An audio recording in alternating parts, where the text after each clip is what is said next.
Plenty of great games that I would recommend to anyone have sections that are infamous for being the bad part. God of War Ragnarok has Ironwood, Resident Evil 2 and 3 have the Raccoon City sewers, and 90% of fighting games have the story. Most of the time, the bad part is the bad part because it's just so boring. But for Souls-like games, it's a completely different story. I always hear wild stories like, yeah bro, I was having fun, but then I went to Blighttown and left an orphan facing 25 to life. For God of War, it's, this is where I have to get this girl's paints. But in Dark Souls, it's, this is the part where From Software emailed me a video of my dead dog's cremation. I've never found myself really wanting to play a Dark Souls game, because a game that hard with enemy placement that unfair in an open world just doesn't seem fun to me. You know what does seem fun to me? Level-based difficulty. That is my jam, dude. I never have to worry about losing progress or running all the way back to the boss arena or triple checking that I'm definitely prepared. I can just keep on banging my head against the wall over and over until it gives.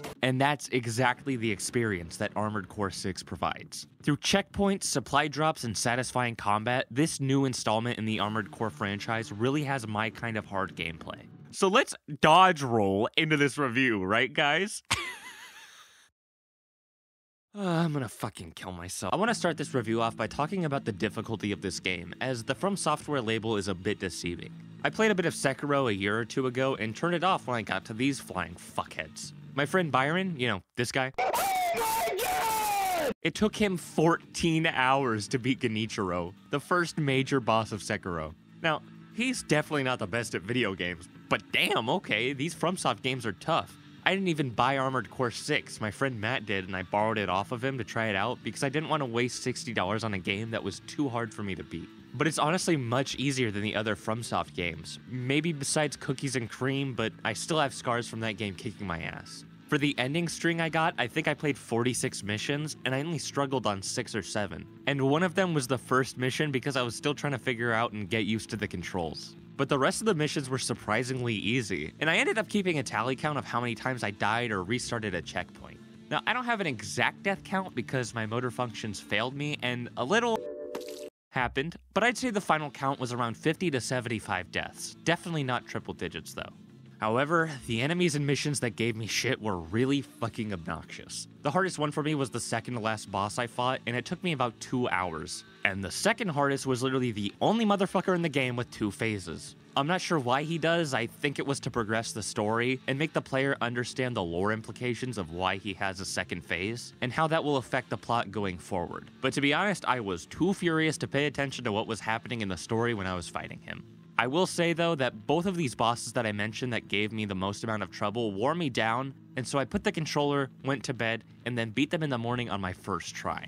One of them without even realizing how low their health had gotten. So maybe they gave me that much shit because I was tired, but they were definitely the hardest for me in my playthrough. And even though I beat them when I came back, I was dreading fighting them again in the morning.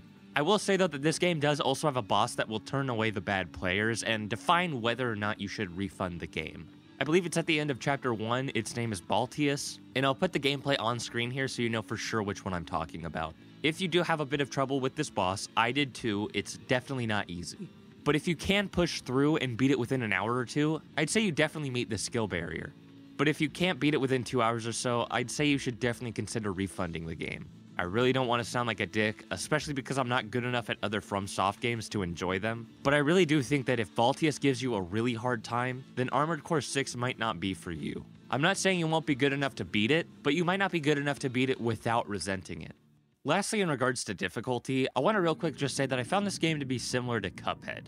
The majority of the time, it won't be too bad. You'll probably only die 4 or 5 times per boss, but be warned that there are a few bad ones, like that stupid motherfucker Grim Inchstick, that fucking piece of shit. Armored Core 6 is a bit like Cuphead in gameplay as well, in the sense that it sort of shares the same fundamentals, while being in 3D. Both can be boiled down to running around the arena, dodging enemy attacks that can completely just fuck you up, while also pumping out non-stop damage. Where it differs though is that Armored Core 6 is much more vast in its customization, allowing players to find the right build for them that balances armor, damage, speed, and weaponry, while also not exceeding the weight and energy limits. I can't imagine people not really liking the capped weight and energy stats, since every mech part comes with a trade-off, but I like the cap as it stops you from being too overpowered.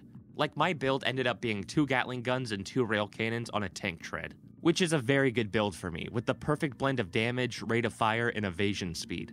but it severely limited my boost efficiency and verticality. I think this is a good time to mention that I did copy Dunkey's build of 2 Gatling guns on a tank tread, which he did say was super strong. As a side note, I'm really glad he was telling the truth, because I dropped $340,000 on those guns. I'm not exactly sure though if that's just a very good and unbalanced build that's good for everyone, or if it was just the right parts for our similar playstyles. I am, however, leaning towards the latter, since I customized and experienced with mech builds a lot before this build, and I only switched from legs to treads to increase the weight limit and fit those rail cannons on. I also did look on the worst website for help with certain bosses when I got really frustrated, and found people saying they use things like whistling birds and the set of 4 legs. I'd like to take this opportunity to thank the Cro-Magnon, who said to stick to the Enforcer's ass to beat him. That did jack shit. One thing that I do really appreciate though when it comes to the mech builds is that you can test your builds in between missions and can completely rebuild when you die at a checkpoint. I feel like that really helped me make sure I liked what I changed, and it let me adapt to a boss if I felt unprepared or ill-equipped. My one issue is that I wish I could test my mech with new weapons before I bought them, so I didn't ever drop a few $100,000 on something I didn't like. I did see a few people get upset at Dunkey's video, link in the description, for him saying this. If that sounds stupid, it's because this game is stupid. This is mindless monkey mush that is like one cognitive step beyond Dynasty Warriors and Diablo. Yeah, thanks Dunkey, or as I call him, Dunkey. How about we let the real YouTubers talk, okay, buddy? He is right, though. There is nothing intelligent about this gameplay. You pick a lane and you go. All you do is shoot shit and then visit the hospital because your eardrums have ruptured. It's very intense, it's very cool, and a majority of the time you do need to lock in and focus, especially in Chapter 5. But it's very simple and easy to understand. That's not to say the gameplay is bad or boring, it's incredibly fun. But there's not much thinking to do, and it's mainly based on reaction time. I was playing this game alongside a turn-based RPG, and it was night and day. I don't want to say what game it is yet because I haven't finished it, and the review won't be out until well into 2024, but it was the exact opposite of Armored Core 6. Because turn-based RPGs are all about thinking and strategizing. In Armored Core 6, I dodge, and I hold down the triggers. One negative that I do have about the gameplay is the limited ammo. I feel like it directly contradicts the gameplay at its core. Unlimited ammo would certainly make the game easier in some levels, but there were a few times I'd be halfway through my ammo at the start of the boss, and I'd die intentionally because I knew I had just gotten a checkpoint and wanted my ammunition and health replenished.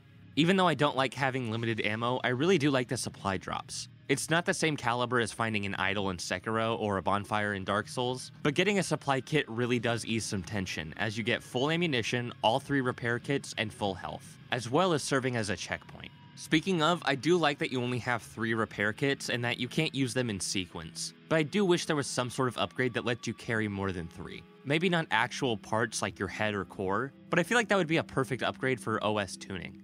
So as we've established in previous videos, I am not the brightest. So that should serve as some explanation as to why I didn't think you'd fight other mechs in this game. In case you don't know, the armored cores are the giant mechs you operate in this game, and a majority of boss fights in this game consist of you fighting other ACs. I figured that you might fight 1 or 2 as a special occasion, and I think that's mainly because I'd only seen things like Baltius and the Sea Spider before playing this game. Fuck that Sea Spider. Funnily enough, the Sea Spider was one of the hardest boss fights I'd played, until I had a realization. See, in my right hand I had an assault rifle that was constantly firing, because in my left hand I had a Gatling gun that would overheat, and that would fire it non-stop when it cooled down. Then I realized, why don't I just have a Gatling gun in each hand and fire 1 at a time, alternating when they overheat? Once I did that, this happened. Anyways, back to what I was talking about before I saw something shiny and got distracted. I was surprised with how many AC versus AC fights there were, but they were all incredibly fun, and some of them were highlights of the game. I really liked how the enemy ACs work the same way you do. They all have 3 repair kits, and you have a stagger bar just like them. It sort of helped with immersion by making every character abide by the same rules, and it made the boss fights much more fun. Knowing they had 3 repair kits and keeping track of how many they spent or realizing they're not healing anymore lit a fire under my ass and got me hyped, making me think, oh, it's over. I should point out that this game does have stealth in 1.5 missions, and thank goodness it stops there. The stealth is really bare bones and boiled down. It's essentially just don't get caught, which is the key fundamental to stealth in video games. but they don't add anything new. There's no cover system, no stealth-specific geometry, and no way to take out enemies without being caught. You move the exact same way you did before, and it's literally just staying out of enemy FOVs and ducking behind rubble. I feel like they knew that stealth was shit, so they didn't rely on it, but if they knew it was shit, why did they add it in?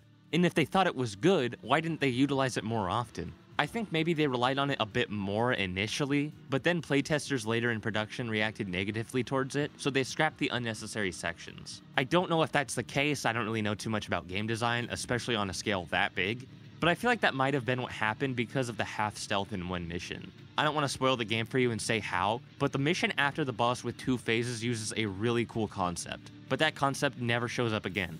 Once you beat that level, which is fairly short, you're back to normal. So I think maybe they scrapped part of that level or a whole nother level entirely that relied on stealth too much. I do really enjoy most of the missions though, and only a few of them felt like chores. They're pretty generous with checkpoints, and the supply drops are perfectly placed so you'll be at half ammo or completely empty when you reach it. I appreciate how they sort of warn you about how big of a deal or how difficult each mission is ahead of time by letting you know how much money you'll be making from that job. There have been plenty of times where I'd be playing a video game tired and wanted to play one more mission before I went to bed, and it ended up lasting 45 minutes. So knowing what I was getting into before starting the mission was a nice feature. Sometimes the fighting arena in a level is a bit obnoxious to maneuver in or difficult to navigate, but most of the time it's just one big open area, which I really enjoyed for this sort of combat. Armored Core 6 has incredible presentation and is visually all about spectacle. It has great graphics that help bring vibrant colors into these drab and desolate areas. Its cutscenes are unnecessarily rad and make me look at my PlayStation and think, what the fuck, you can do that? It honestly made me respect From Software a lot because I realized that they also understand that mechs and Gundams are rad as fuck. This game offers visual customization as well, with a good amount of cosmetic options. You can customize your emblems and their placement, as well as the colors of each component of your AC parts. It wasn't a necessary addition, but it was pretty cool that I got to be the American the Japanese think I am, and when I put tank treads on my AC, I turned it into a Mega R2-D2. Alright, I'm not gonna lie to you, I made a little whoopsie when playing this game. When I started this game out, I didn't think I would be good enough to finish it. So I mainly played it while talking with my friends in the chaotic voice chat. So when I beat the skill barrier boss, I realized, oh shit, I haven't paid attention to the story at all. I know there are multiple endings, but now that I've beaten it, I don't think I enjoyed this game enough to play through it again so soon. So I can't really comment on the story of this game. I was able to get bits and pieces of it, like who dies, who lives, who I sided with and why, and who I was against. I think I understand most of the characters' motivations, and I'm still kind of lost on the lore and story of Rubicon 3, Ibis, and the Coral. But from what I understand of the story, I was pretty satisfied with the ending I got. I wasn't blown away, but it made sense. For those of you who have already played the game, I got the LOR ending. The lore and story is mainly carried through dialogue, as shit I don't understand happens in gameplay, and then handler Walter has to explain to me why that was the biggest thing since Nixon. The dialogue does tug on your heartstrings a bit too, with some of the enemies you kill being pretty empathetic. My only problem is that if I have to hear Walter say get some rest one more time, I'm gonna lose my shit. In a year where so many games came out that deserve Game of the Year, Armored Core 6 is not one of them. Even though it's made by one of the most well-received video game companies of the past 3 console generations, it really has that arcadey, bullet hell AA feel to it. I really doubt it's gonna be anyone's new favorite game of all time, but I did enjoy my time with it. HowLongToBeat.com said this game takes about 17.5 hours to finish, but it only took me about 11 hours, according to the PlayStation clock. I know that the PlayStation clock can be a bit off at time, but still, give or take a few hours, I don't think you're going to end up spending 17.5 hours beating this game. One of the reasons I like this game is because I think it's the perfect length for what it is. Any longer and it would have overstayed its welcome. I personally give this game a 6.5 out of 10, which could raise to a 7 over time. It's a really fun shoot-'em-up bullet hell that lets you turn your brain off, and I hope it brings mechs and Gundam back into the mainstream, because hot damn, it is cool as fuck. Thank you guys so much for watching. I hope you enjoyed this video. If you did, liking and subscribing would help me out incredibly. I really appreciate it. Comment what you thought of the video, and let me know what you think of Armored Core 6. Definitely not my favorite game of 2023, but it was a nice and refreshing turn your brain off game. Thanks again, guys, and I'll see you next time.